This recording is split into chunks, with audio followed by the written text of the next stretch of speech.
Raksasa Golkar, warisan kekuasaan. Golkar, sebuah nama yang identik dengan kekuasaan.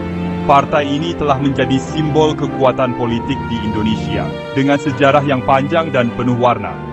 Selama beberapa dekade, partai ini berdiri kokoh dalam dunia politik Indonesia. Dari masa ke masa, Golkar telah memainkan peran penting dalam membentuk arah negara ini. Sebuah kekuatan yang harus diperhitungkan.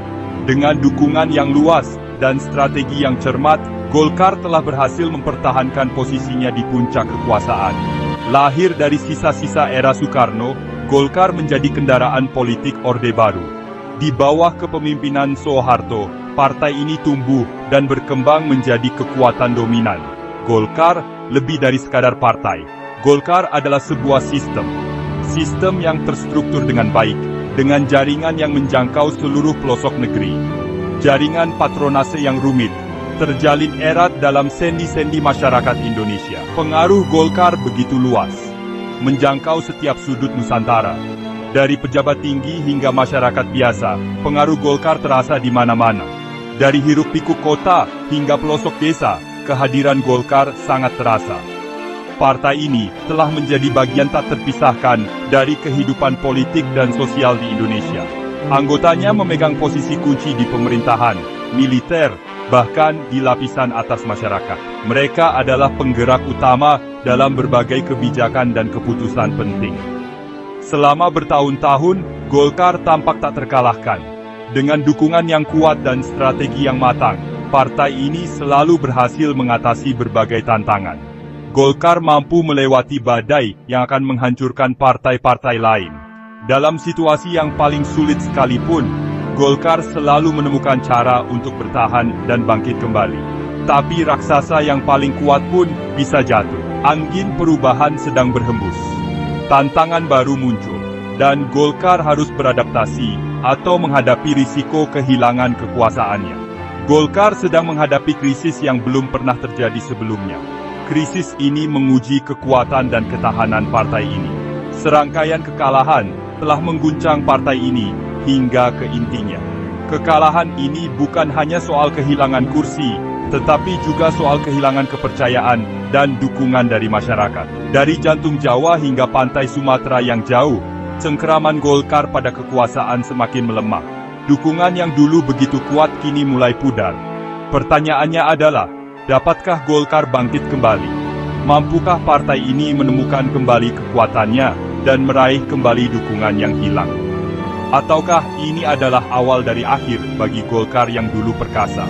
Apakah partai ini akan menjadi sejarah, ataukah akan menemukan cara untuk bertahan dan berkembang di era baru ini? Jawabannya, para penonton, jauh dari sederhana. Situasi politik di Indonesia sangat kompleks, dengan banyak faktor yang mempengaruhi. Jawabannya terkubur dalam jaringan politik Indonesia yang kompleks. Jaringan yang penuh dengan aliansi, pengkhianatan, dan perebutan kekuasaan. Jaringan aliansi, pengkhianatan, dan perebutan kekuasaan yang rumit. Setiap langkah dan keputusan memiliki dampak yang luas dan mendalam. Malam ini, kita akan mengurai jaringan ini. Kita akan melihat lebih dalam ke dalam dinamika yang terjadi di balik layar. Kita akan menyelami inti krisis Golkar, mendengar langsung dari mereka yang berada di dalam partai, yang merasakan langsung dampak dari krisis ini. Kita akan mengajukan pertanyaan-pertanyaan sulit, pertanyaan yang mungkin tidak nyaman, tetapi perlu untuk dijawab. Dan kita akan mencari jawaban dari mereka yang memegang nasib Golkar di tangan mereka. Mereka yang memiliki kekuatan untuk menentukan masa depan partai ini. Keretakan dalam pondasi kejatuhan Musa Rajeksha. Ini adalah kisah tentang bagaimana seorang tokoh politik yang kuat, yang pernah dianggap tak terkalahkan, akhirnya jatuh dari puncak kekuasaan. Perjalanan kita dimulai di Sumatera Utara, sebuah tanah dengan keindahan alam yang keras dan pertempuran politik yang sengit. Di sini, di antara pegunungan dan danau yang indah, politik menjadi arena pertempuran yang tak kalah kerasnya. Disinilah Golkar mengalami salah satu kekalahan yang paling menyakitkan. Musa Rajeksha, seorang tokoh kuat di Golkar, adalah gubernur yang sedang menjabat. Dia dikenal sebagai pemimpin yang karismatik dan berpengaruh, yang telah membangun basis dukungan yang kuat di daerah ini. Dia tampak siap untuk meraih kemenangan. Namun, lanskap politik sedang berubah. Angin perubahan mulai bertiup, dan tantangan baru mulai muncul di Cakrawala. Seorang pemain baru telah memasuki arena. Bobi Nasution, menantu Presiden Jokowi, menantang dominasi Rajeksha. Dengan dukungan dari keluarga Presiden, Bobi membawa energi baru dan strategi yang berbeda ke dalam pertempuran politik ini. Pertempuran untuk Sumatera Utara berlangsung sengit. Ini adalah pertarungan para raksasa. Setiap langkah, setiap pidato, dan setiap keputusan menjadi bagian dari strategi besar untuk memenangkan hati dan pikiran rakyat. Di satu sisi, ada penjaga lama yang diwakili oleh Rajeksha. Di sisi lain, ada bintang baru yang sedang naik daun, Bobi Nasution, yang didukung oleh mesin Jokowi yang tangguh. Ini adalah pertempuran antara pengalaman dan inovasi, antara tradisi dan perubahan. Pada akhirnya, Rajeksha menelan kekalahan. Kekalahan ini mengirimkan gelombang kejut ke seluruh Golkar. Bagi banyak orang, ini adalah tanda bahwa era baru telah dimulai, dan bahwa cara-cara lama tidak lagi cukup untuk memenangkan pertempuran politik. Kekalahan ini mengungkap kerentanan partai. Cara-cara lama tampaknya tidak lagi cukup.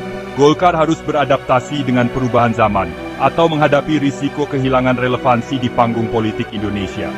Ini adalah pelajaran yang keras, tetapi penting bagi semua yang terlibat dalam dunia politik. Pergeseran Pasir Banten, kegagalan Airin Rachmidiani. Dari pantai Sumatera, kita beralih ke ujung barat Pulau Jawa. Banten, sebuah provinsi yang kaya akan sejarah dan budaya, kini menjadi sorotan politik. Banten, provinsi yang bergulat dengan kemiskinan dan keterbelakangan, adalah medan pertempuran lain, di mana Golkar goyah. Di tengah kemiskinan dan tantangan sosial, harapan masyarakat Banten terletak pada pemimpin yang mampu membawa perubahan. Airin Rachmidiani, seorang wali kota 2 periode dengan rekam jejak yang luar biasa, adalah andalan Golkar. Dengan pengalaman dan dedikasinya, dia diharapkan mampu mengatasi berbagai tantangan yang dihadapi Banten. Dia tampak seperti kandidat yang sempurna. Namun, angin politik tidak berpihak padanya. Meskipun memiliki dukungan yang kuat, berbagai faktor eksternal mulai menggerogoti posisinya. Koalisi, yang dulunya merupakan fondasi kekuatan Golkar, mulai runtuh. Ketidakstabilan politik dan perpecahan internal membuat situasi semakin sulit. Sekutu-sekutu kunci mengalihkan kesetiaan mereka. Perubahan ini menciptakan ketidakpastian dan melemahkan basis dukungan Airin. Mesin Golkar yang dulunya dapat diandalkan, kini tersendat dan macet.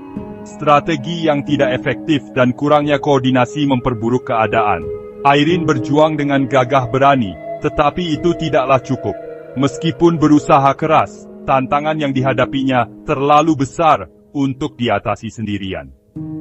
Dia pun merasakan pahitnya kekalahan.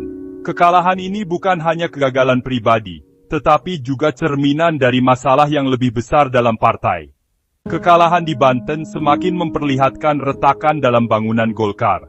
Partai yang dulunya solid, kini menghadapi tantangan besar untuk mempertahankan kesatuannya. Partai yang dulunya mendapat kesetiaan yang tak tergoyahkan, kini menghadapi eksodus dukungan. Masa depan Golkar di Banten dan di tingkat nasional kini dipertanyakan, dan hanya waktu yang akan menjawab apakah mereka bisa bangkit kembali. Dalang Ridwan Kamil dan terkikisnya otonomi Golkar. Investigasi kita sekarang membawa kita ke jantung masalah Golkar Jawa Barat, sebuah provinsi dengan sejarah panjang dominasi Golkar. Disinilah Ridwan Kamil, seorang politisi muda yang karismatik, menjadi terkenal. Kamil, seorang yang relatif baru, berhasil mendapatkan nominasi Golkar untuk gubernur. Dia memenangkan kemenangan gemilang yang tampaknya memperkuat posisi Golkar. Tapi, semuanya tidak seperti yang terlihat. Kamil, ternyata, bukanlah boneka. Dia memiliki ambisi sendiri, agenda sendiri. Dia memainkan permainan politik dengan cerdik, seringkali mengorbankan kepentingan Golkar. Manuver Kamil mengungkap sebuah kebenaran yang menggelisahkan. Golkar mulai kehilangan kendali atas anggotanya sendiri. Partai yang dulunya menuntut dan menerima kesetiaan mutlak, kini dimanipulasi oleh pembawa benderanya sendiri.